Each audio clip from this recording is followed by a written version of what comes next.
আজকাল আমরা high commode ব্যবহার করছি অনেকেই, তাই না? হাই কমোডে বিশেষ করে এই সমস্যাটা হয় যে আপনি মলমূত্র ত্যাগ করেছেন, নিচ থেকে ছিটে এসে উপরে পড়েছে। বড় ছিটা যদি পড়ে তাহলে ওইটা আপনাকে পানি দিয়ে ধুইতে হবে। কিভাবে ধোবেন?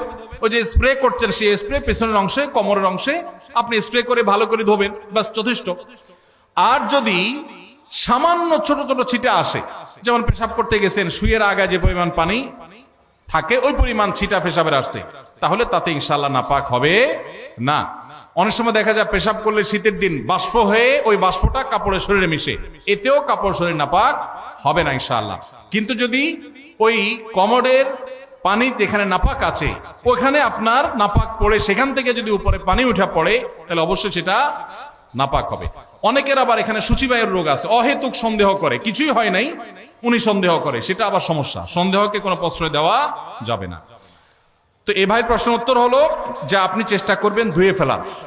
ধুয়ে ফেলছেন, বাস এরপর আল্লাহর তাওয়াক্কুল করে নামাজ পড়বেন, অহেতুক সন্দেহ করবেন না।